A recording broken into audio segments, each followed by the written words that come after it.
Welcome to all dear student. आज की इस वीडियो में ninth general math exercise 1.3 start करेंगे। सबसे पहले कुछ इसकी बेसिक टर्म्स हैं वो डिस्कस कर लेते हैं, जिससे ये एक्सरसाइज बिल्कुल आसान और इजी वे में आप लोगों को समझ आ जाएगी। तो यहाँ पे आपको नज़र आ रहा है लिखा हुआ निस्बत, इंग्लिश में हम इसे कहते हैं रेशो। निस्बत किसे कहते हैं? एक जैसी इकाइयों वाली एक जैसी मिकदारों के मुआवजे को निस्बत कहते हैं। अब वो कहता है कि हमारे पास निस्बत की ये डेफिनेशन भी है, तारीफ भी है कि निस्बत किसे कहते हैं। एक जैसी इकाइयाँ, इकाइयाँ कहते हैं यूनिट, यानी कि ऐसी मिकदार या क्वांटिटी जिनके यूनिट क्या हो, सेम हो। यानी एक जैसी दो चीज़ें लें ना, उनके दरमियान में अगर हमने निस्बत लेनी है तो वो दोनों जो चीज़ें होंगी ना, ये दोनों मिकदारें क्या होंगी, एक जैसी होंगी।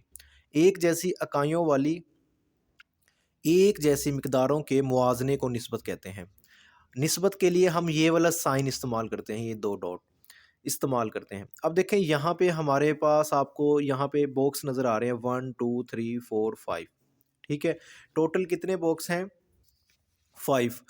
अब इनमें मैंने क्या किया, मैंने दो बॉक्सेस में क्या कर दिया, शेड कर दिया या कलर कर दिया। यानी कि टोटल कितने बॉक्सेस में मैंने यहाँ पे कलर किया हुआ है? 2 बॉक्सेस में 1 2 3 4 5, और टोटल बॉक्सेस कितने हैं? 5। यानी जो टोटल बॉक्सेस हैं वो कितने थे? 5 थे। और मैंने कलर कितने में किया है? 2 बॉक्सेस में कलर किया, तो ये हो गया 2/5। इसी तरह यहाँ पे देखें, यहाँ पे एक आपको सर्कल नज़र आ रहा है, या आप जस्ट यूँ कह लें कि आप लोगों को भूख लगी हुई है। ठीक है, आपकी मामा ने पूछा भी कितनी रोटी खानी है, किसी ने कहा 2, किसी ने कहा 3 4। अच्छा ठीक है, अब 3 4 तो कोई भी नहीं खाता। अब एक कहता है कि भाई मुझे ना ज़्यादा भूख नहीं है, मैंने आधी रोटी खानी है। ठीक है, यानी कि अब उसे क्या करेंगे, उसको हाफ़ रोटी हम देंगे, आधी रोटी। यानी कि रोटी हमारे पास कितनी है? अब ये जो रोटी है ना, ठीक है, ऐसे कह लें भाई इसके 2 पीसेज़ हैं।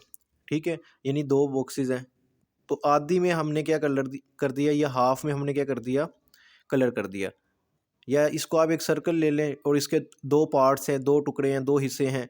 ठीक है, टोटल कितने हैं? 2। एक में हमने कलर कर दिया, तो इसको हम कैसे लिखेंगे? 1/2। इसी तरह यहाँ पे भी देखें, यहाँ पे हमारे पास टोटल कितने बॉक्सेस हैं? टोटल बॉक्सेस हमारे पास हैं 4। ठीक है, टोटल कितने बॉक्सेस हैं? 4।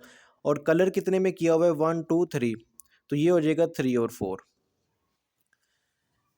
अच्छा, आगे वो कहता है कि निस्बत में हमारे पास कुछ और टर्म्स भी होती हैं। एक टर्म होती है हमारे पास एंटीसीडेंट और दूसरी होती है कॉन्सिक्वेंट। ठीक है, अब वो कहते हैं कि निस्बत, जैसा कि ये हमने पढ़ी थी ना निस्बत, ठीक है ना, जिसको हम इंग्लिश में रेशो भी कहते हैं। अब फॉर एग्जांपल, अब ये जो मैंने लिखा था 2 और 5, इसमें अगर मैंने निस्बत बतानी हो तो मैं कैसे बताऊंगा? मैं इसको लिखूंगा 2 निस्बत 5 या 2/5। इसी तरह इस चीज़ को मैं कैसे लिखूंगा? इसको मैं लिखता 1/2, और इसको मैं कैसे लिखता? 3/4। अब वो कहते हैं कि एंटीसीडेंट और कॉन्सिक्वेंट क्या होते हैं हमारे पास? वो कहते हैं कि जो निस्बत होती है ना हमारे पास, जैसे निस्बत ए निस्बत बी या A/B में जो फर्स्ट हमारे पास नंबर होगा, जैसे ए है, अब निस्बत ए निस्बत बी में ए को एंटीसीडेंट कहते हैं, और जो बी है यानी सेकंड वाला, उसको हम क्या कहते हैं? कॉन्सिक्वेंट। ये एमसीक्यूज में आता है कि अगर हमारे पास यूं लिखा हो ए यानी 1/2, इस तरह लिखा हो, लेट्स सपोज 1/2। अब वो इसमें बोले कि आप बताएं कि इसमें कॉन्सिक्वेंट क्या है। ठीक है, तो आप बोलोगे भाई ये जो 2 है ना, ये हमारे पास क्या है? कॉन्सिक्वेंट। ठीक हो गया ना। इसी तरह एंटीसीडेंट क्या है इसका? तो एंटीसीडेंट हमारे पास 1 है। मिसाल के तौर पे हमारे पास यहाँ पे मैंने लिखा हुआ है 9/7, तो इसमें ये जो 9 है, ठीक है, ये क्या है हमारे पास? एंटीसीडेंट। ठीक है, और ये जो 7 है ये क्या है? कॉन्सिक्वेंट। तो इसी तरह निस्बत का कोई यूनिट नहीं होता। यूनिट यानी कोई इकाई नहीं होती। ऊपर हमने बात की थी ना, इकाई, इकाई का मतलब होता है यूनिट। यानी कि निस्बत का कोई यूनिट नहीं होता। लेट्स सपोज मेरे पास यहाँ पे दो क्वांटिटीज़ गिवन है, एक है वो कहते हैं कि 9 मीटर और दूसरी है 10 मीटर, यानी ये दो नंबर्स हैं, और इन दोनों का जो यूनिट, ये मीटर, एम लिखा हुआ है ना, इसका मतलब होता है मीटर। यानी इन दोनों का जो यूनिट है ना वो क्या है, मीटर। अब जब मैं इस निस्बत को या रेशो को मैं किस फॉर्म में लिखूंगा, कसर की फॉर्म में, यानी निस्बत को आप कसर की फॉर्म या फ्रैक्शन की फॉर्म में भी लिख सकते हैं। तो इसको मैंने लिखा 9 मीटर/10 मीटर। ठीक है, अब मीटर से मीटर क्या हो गया, कैंसिल हो जाएगा। तो फिर यहाँ पे देखें जस्ट क्या रह गया, 9/10। तो इससे ये बात साबित हुई कि जो निस्बत होता है उसकी कोई भी इकाई नहीं होती, उसका कोई यूनिट नहीं होता, यानी रेशो का कोई यूनिट नहीं होता। तो यहाँ पे साथ में मैंने लिख दिया नो यूनिट, यानी कि रेशो या निस्बत का कोई यूनिट नहीं होता। तो ये एमसीक्यूज भी पूछा जाता है पेपर में कि निस्बत का कोई यूनिट होता है, निस्बत का क्या यूनिट होता है, मीटर सेकंड क्या होता है। तो आपने कहना है कि मीटर, मतलब मीटर कह रहा हूँ सॉरी, निस्बत का कोई भी यूनिट नहीं होता। ठीक हो गया। नेक्स्ट हमारे पास जो भी हमने रेशो पढ़ी है या निस्बत पढ़ी है उसका ऑर्डर बहुत ज़्यादा डिपेंड करता है। ठीक है, यानी अगर दो मिकदारों को ए और बी से ज़ाहिर किया जाए तो ए से बी की निस्बत होगी। यानी कि अब मैं निस्बत ले रहा हूँ, दो मिकदार हैं, एक ए मिकदार है दूसरी क्या है, बी मिकदार, यानी टू क्वांटिटीज़ हैं हमारे पास, एक ए क्वांटिटी है दूसरी बी क्वांटिटी है। अब उन दोनों के दरमियान में अगर मैंने निस्बत लेनी है तो मैं कैसे करूँगा, ए निस्बत बी। ठीक है, हम इस निस्बत को बी निस्बत ए नहीं लिख सकते, यानी कि ए रेशो बी और एक जगह पे ये लिखा हो बी रेशो ए, इसका मतलब ये दोनों इक्वल नहीं है। क्योंकि ये जो टर्म होती है हमारे पास, इसको मैं ऐसे लिख सकता हूँ ए ओवर बी, और इसको जब मैं लिखूंगा बी ओवर ए, तो इसका मतलब ये हुआ A over B is not equal to B over A, यानी ए ओवर बी और बी ओवर ए आपस में बराबर नहीं है। अब इसकी अगर हम एग्जाम्पल देखें हमारे पास, तो यहाँ पे फॉर एग्जाम्पल एक मिसाल दी गई है कि 3:7। तो इसको मैं कैसे लिखूंगा, 3/7, इसको मैंने लिख दिया, और इसको मैं कैसे लिखूंगा, 7/3। तो इन दोनों में बड़ा फ़र्क है। ठीक हो गया ना, इसका मतलब कि निस्बत का जो ऑर्डर है वो बहुत ज़्यादा डिपेंड करता है, यानी निस्बत को आपने एक स्पेसिफिक ऑर्डर में लिखते हैं। अच्छा, नेक्स्ट हम एक्सरसाइज स्टार्ट करते हैं। एक्सरसाइज 1.3 क्वेश्चन नंबर 1, वो कहता है पहली मिकदार की दूसरी मिकदार से आसान निस्बत मालूम करें, या आसान शक्ल में हमने क्या करना है, इसको लिखना है। तो यहाँ पे आपको नज़र आ रहा होगा, यहाँ पे लिखा हुआ है 24।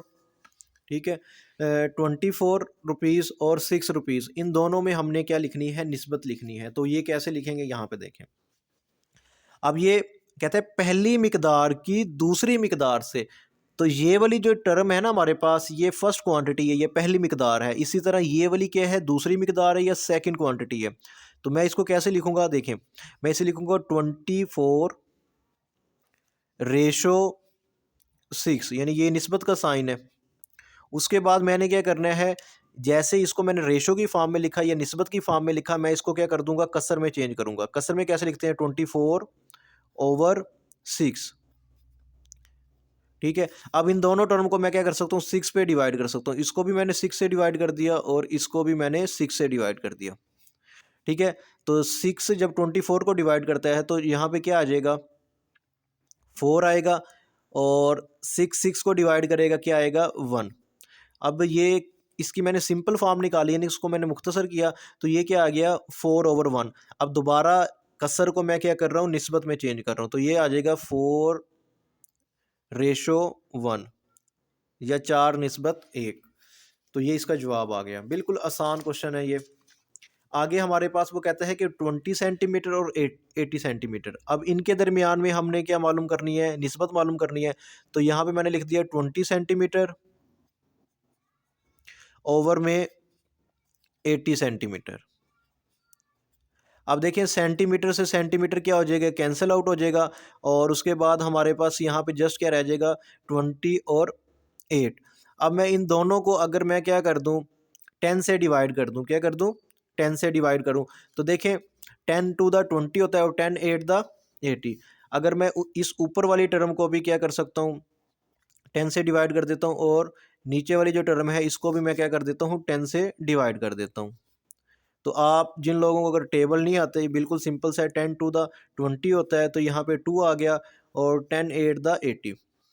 अच्छा, यहाँ पे भी देखें, इस ये मज़ीद सिंपलीफाई हो सकता है, 2 × 1 = 2, 2 × 4 = 8। तो अब इसको मैंने इस साइड पे लिख रहा हूँ 1/4। ये क्या आ गया, 1/4। या जस्ट आप इसको ये भी लिख सकते थे, 21/20 20/80। तो इस चीज़ को मैंने इस फॉर्म में लिख दिया 1/4। ये इसका क्या आ गया, जवाब आ गया। नेक्स्ट हमारे पास क्वेश्चन नंबर 5 है। अब देखें इसका जो रिमेनिंग पार्ट्स हैं वो आप लोगों ने खुद ट्राई करने हैं, यानी सेकंड पार्ट, उसके बाद अब मैं क्या करवा रहा हूँ, फिफ्थ पार्ट करवा रहा हूँ। तो इसको आप कैसे करोगे, यहाँ पे देखें लिखा हुआ है 1500 किलोमीटर और उसके बाद 12 किलोमीटर। इन दोनों के दरमियान में हमने क्या मालूम करनी है, निस्बत मालूम करनी है। तो अब मैं इसको किस फॉर्म में लिख दूंगा, मैंने इसको कसर की फॉर्म में लिखा, तो ये किलोमीटर से किलोमीटर क्या हो जाएगा, कैंसिल आउट हो जाएगा। उसके बाद देखें ये 20 से 20 कैंसिल, तो यहाँ पे हमारे पास 15/12 आ गया।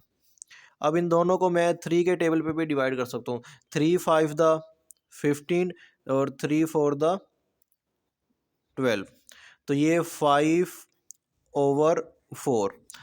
ठीक है। अब ये कसर की फॉर्म में, इसको आप निस्बत की फॉर्म में लिखें या रेशो में लिखें तो कैसे लिखेंगे, 5/4। ये इसका क्या आ गया, आंसर आ गया। बिल्कुल आसान और इजी वे में मैंने आप लोगों को ये क्वेश्चन समझा दिए हैं। वीडियो अच्छी लगी है तो उसको लाइक करें और हमारा ये जो चैनल शुएब मैथ वाला, इसे भी आप लोग लाजमी सब्सक्राइब करें। अच्छा, आगे इसके जो रिमेनिंग पार्ट्स हैं, ठीक है, सेकंड पार्ट, वो भी मैंने यहाँ पे सोल्व करवा दिया है। ये भी आप लोगों ने देखना है। यहाँ पे 20 और 5 के दरमियान में रेशो है, तो इसको हमने रेशो की फॉर्म में लिखा, फिर कसर की फॉर्म में लिखेंगे और इन दोनों को मैंने क्या कर दिया, 5 से डिवाइड कर दिया। 5/4 5/1 और ये 4/1 आ गया। उसके बाद इसका जो फोर्थ पार्ट है वो 5 और 5 के दरमियान में रेशो है, मीटर से मीटर कैंसिल आउट हो जाएगा। ठीक है, मीटर से मीटर हम क्या करेंगे, यहाँ पे भी ये कैंसिल आउट करते हैं और इधर भी ये कैंसिल आउट हो जाएगा। उसके बाद ये 5/5, तो ये 1/1, तो 1/1 आ गया। नेक्स्ट हमारे पास इसका 6 पार्ट है, उसमें 150 और 275 के दरमियान में रेशो है और इसको आपने रेशो की फॉर्म में लिखना है और फिर इन दोनों टर्म को मैंने क्या कर दिया, 25 से डिवाइड कर दिया। जब 150 को आप क्या करोगे, 25 से डिवाइड करोगे, कैसे, देखें 150 डिवाइडेड बाय 25, तो ये हमारे पास क्या आएगा, 6 आएगा। इसी तरह 275 को भी, यानी 275 को डिवाइड करोगे 25 से, तो ये क्या आ जाएगा, 11 आएगा। सर क्या हमें ख्वाब आएगा कि हमने 25 से डिवाइड करना है? बिल्कुल ख्वाब तो नहीं आएगा, लेकिन आप लोगों ने ये ट्राई करनी है, ठीक हो गया ना। उसके बाद बिल्कुल ईजी और आसान वे में ये क्या हो जाएंगे, डिवाइड हो जाएंगे। ठीक हो गया। उम्मीद है कि आप लोगों को ये क्वेश्चन नंबर 1 अच्छे से समझ आ गया होगा। मिलते हैं नेक्स्ट वीडियो में। अल्लाह हाफिज़।